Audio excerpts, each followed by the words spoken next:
Okay, so there are lots of cuts being made to the arts, music and drama recently, and I have someone here to discuss whether they think that that's a good idea. She believes strongly that music can help young people and that we should be putting more effort into it rather than making all the cuts.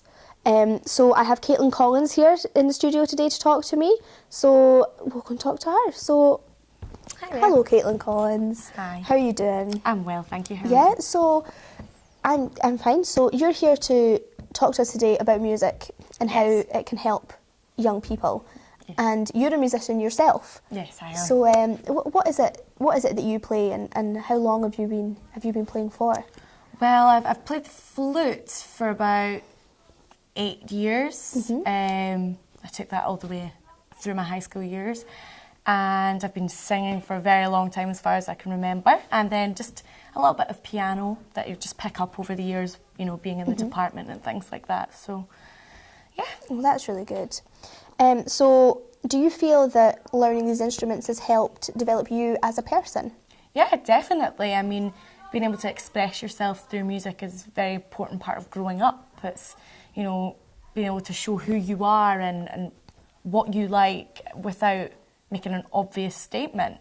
So I would say that it's definitely helped me understand, you know, what it's like to be a teenager and grow up. So yeah, definitely. So how do you feel that music could help young people today? Well, I think it's definitely a good way to express themselves healthily.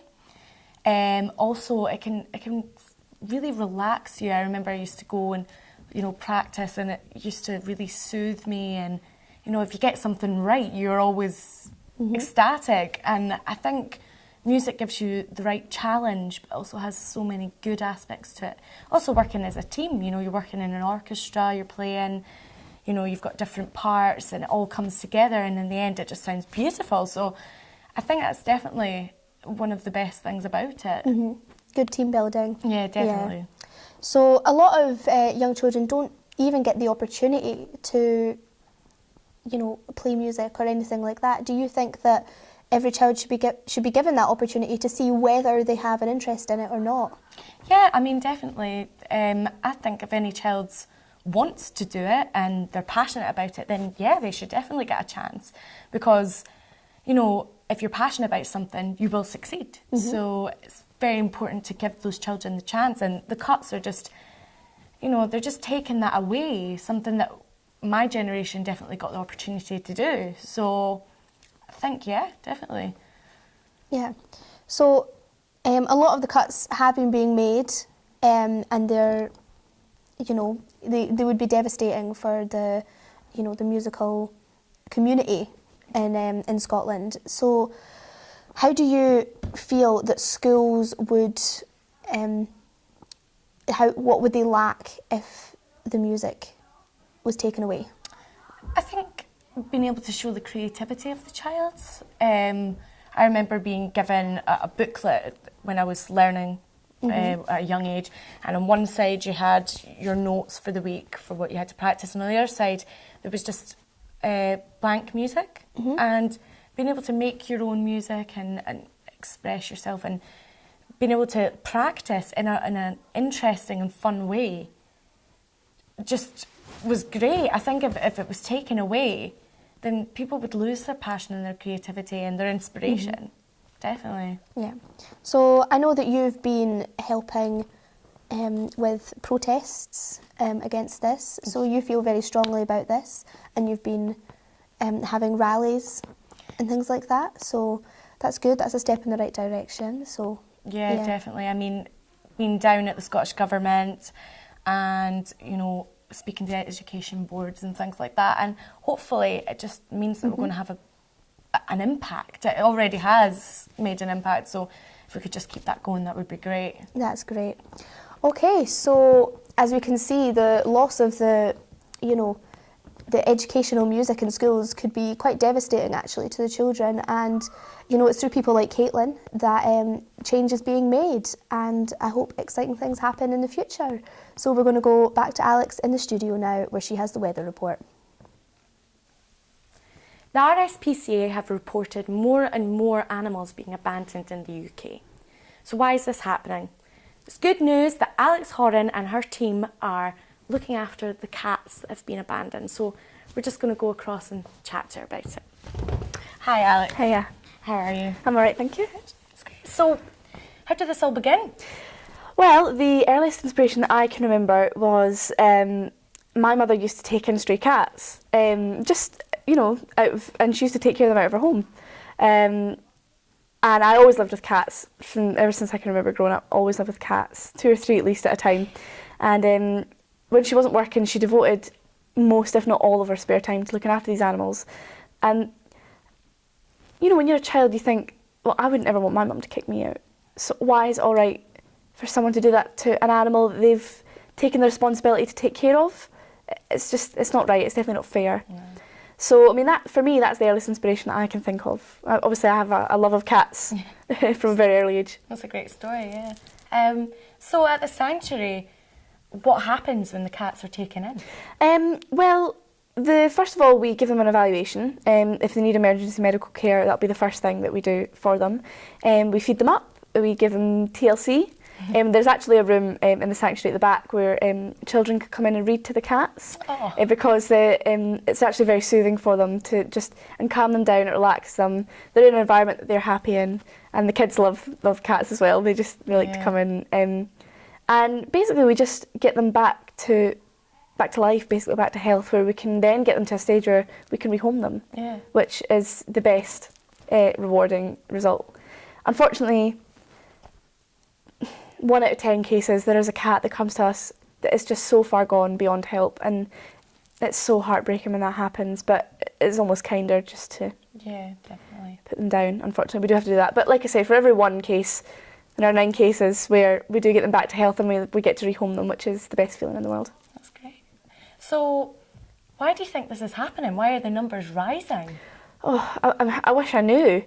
I mean, I don't understand why you would take on the responsibility of an animal and then abandon it. I mean, there are many issues why people do leave their pets, where they move to a new house and they decide that they can't take it with them. I mean, sometimes cats don't like new territory, especially if they've marked an old one, they've been there for a while. So they'll try and actually find their way back, and they go missing by themselves, which is terrible. And people don't take extra precaution to put chips in their cats as well, which means they go off the radar, they just go missing, and that's it. I mean, and some people are just neglectful, and it's horrible to think that. I don't understand why one person would do that to an animal. Would you do that to another person? Exactly.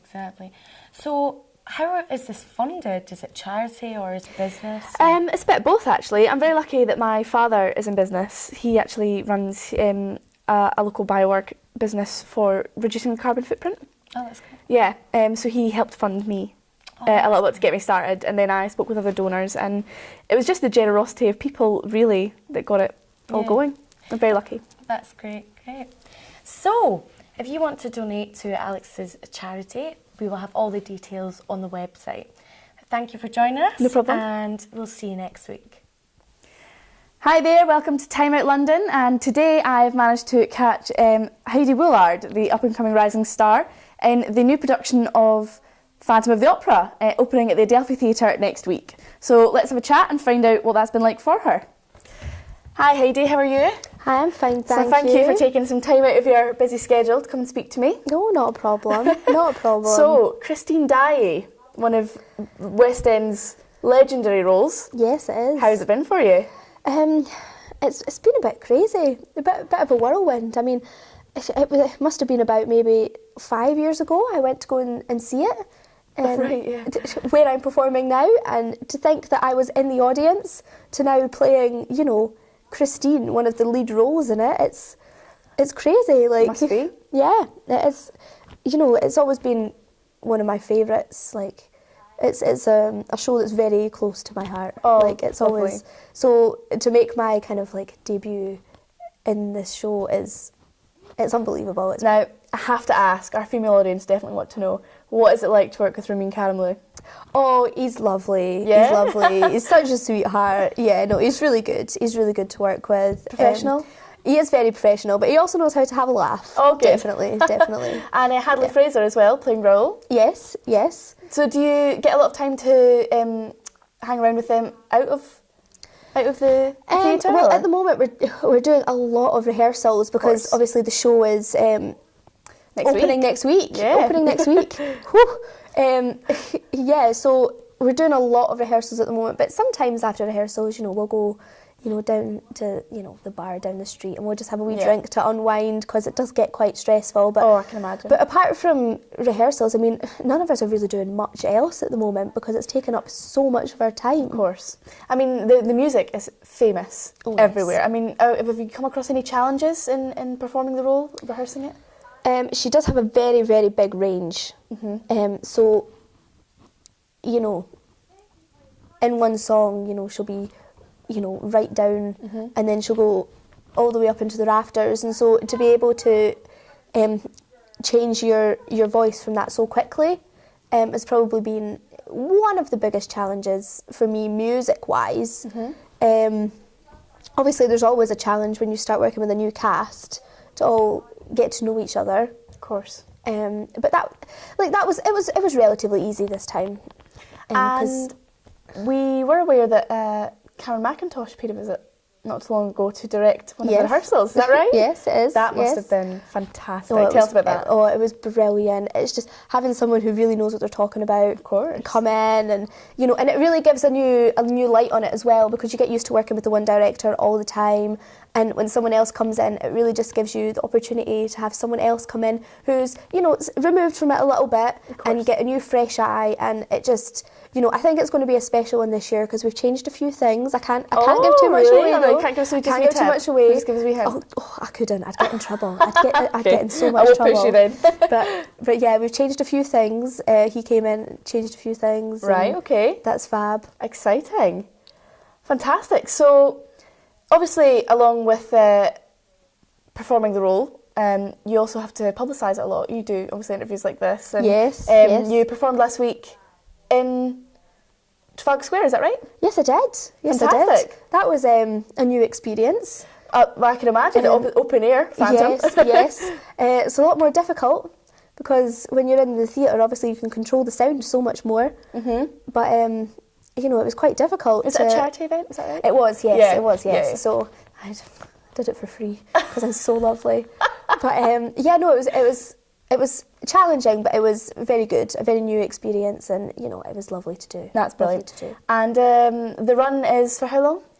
It is for 4 months. Fantastic. That's definitely what we've got set for just now, but it could go on for longer. Who knows? Absolutely. Who knows? Well, Heidi, I wish you absolutely the best of luck with this run. It's your West End debut. Yes, it is. So no pressure. Obviously, I'll be coming to see it. So, guys, get your tickets. It's the Adelphi Theatre for the next 4 months. It's running till July. So have a look, and do you know what? Back to Caitlin in the studio.